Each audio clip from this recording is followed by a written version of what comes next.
আমাদের এই জীবনটা না খুব ছোট। আর এই জীবনের ছোট, ছোট মুহূর্তগুলো না মন খুলে উপভোগ করা উচিত। সারা জীবন যদি দুঃখটাকে আমরা আঁকড়ে ধরে থাকি আর মন খারাপ নিয়ে থাকি তাহলে সুখটা কখন উপভোগ করব বলুন তো? আর আমি মনে করি জীবনে যতই খারাপ মুহূর্ত আসুক না কেন, ছোট, ছোট যে ভালো মুহূর্তগুলো আছে ওইগুলোতে মন খুলে উপভোগ করা উচিত আর সেইগুলো আঁকড়ে ধরেই সামনে আগানো উচিত।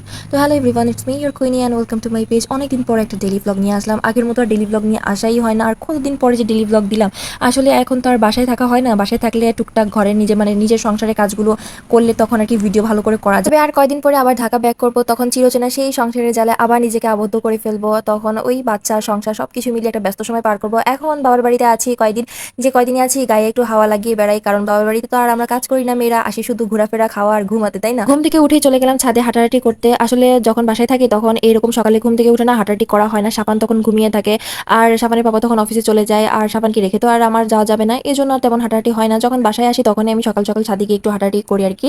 আর তারপরে ছাদের অবস্থার আশেপাশের অবস্থা দেখে তো বুঝলাম যে ভালোই বৃষ্টি হয়েছিল রাতে। খুব সাবধানে হাঁটাহাঁটি করছি কারণ ছাদটাও অনেক পিছলা হয়েছিল, পড়ে গেলে কোমরের অবস্থা আর থাকবে না। তো বেশ কিছুক্ষণ হাঁটাহাঁটি করার পর আম্মুর ডাকে চলে আসলাম। আম্মু নাস্তাও রেডি করেছিল, আমার পছন্দের সব নাস্তা ছিল।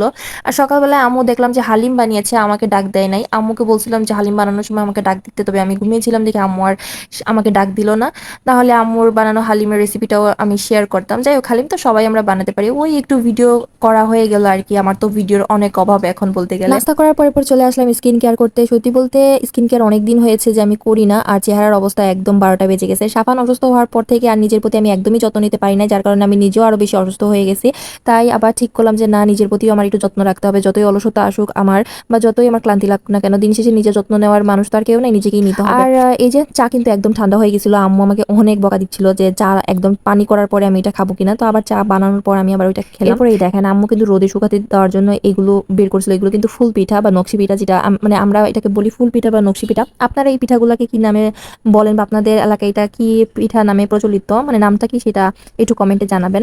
আর এইগুলো নানা বাড়ি থেকে আনা হয়েছিল অনেক বছর পর। এই পিঠাগুলো আমি খেলাম লাস্ট আমার নানা ভাই যখন জীবিত ছিল তখন খেয়েছি। মেবি তখন আমি ক্লাস 3 বা 4 পড়তাম। এরপরে আর এই পিঠা খাওয়া হয় না। অনেক বছর পর এই পিঠা কিন্তু খাওয়া হলো। তবে এই যে বৃষ্টির জন্য আম্মু আর ছাদে একটু রোদে দিতে পারে নাই, তো এখানে এগুলো একটু সাজিয়ে রেখেছিল। আর এইদিকে সাফান একটা হাতে নিয়ে ভেঙে ফেলছিল। যাই হোক, আমার কিন্তু খুব মজা লাগে এই পিঠাটা খেতে।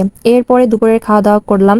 আর দুপুরে খাবার খাওয়ার পর আমার হঠাৎ মনে পড়লো যে দুপুরের খাবারে না একটা জিনিস কমতি ছিল, সেটা হচ্ছে লেবু। লেবু ছাড়া আমার মানে ভাত খেতে একদমই ইচ্ছা করে না, তো লেবুটা আজকে মিস ছিল। এরপরে দুপুরে ঘুম থেকে উঠে বিকালে আমি একটু আমমুড়ি খেলাম, এটা আমার কাছে অনেক বেশি ভালো লাগে। ভিডিওর শুরুতে কিন্তু বলেছিলাম জীবনটা অনেক বেশি ছোট, আর এই জীবনের ছোট ছোট মুহূর্তগুলো কিন্তু আমাদের উপভোগ করা উচিত, যেটা আমি সবসময় করি। ভালো মন্দ মিলিয়ে আমাদের জীবন, ভালো মুহূর্তগুলো আমি ক্যামেরা বন্দি করি, আর যখন খারাপ সময়টা চলে বা মন খারাপ হয় ওইটা দেখে আমি আমার মনটা ভালো করি। আপনাদেরকেও বলবো ভালো মুহূর্তগুলো ক্যামেরা বন্দি করবেন। খারাপ সময় ওই ভালো মুহূর্তগুলো আপনাকে অনুপ্রেরণা দিবে। তো আজকে ডেইলি ব্লগটা এখানে শেষ করছি। কেমন লাগলো আজকের ব্লগ কমেন্টে জানাবেন, আর ভালো লাগলে একটা লাইক করে দিবেন। আর আজকের ডেইলি ব্লগটা কে কোথা থেকে দেখছেন কমেন্টে জানাতে একদম ভুলবেন না। জীবনের ভালো ভালো মুহূর্তগুলো নিয়ে সব সময় ভালো থাকুন আর চারপাশটা ভালো রাখুন।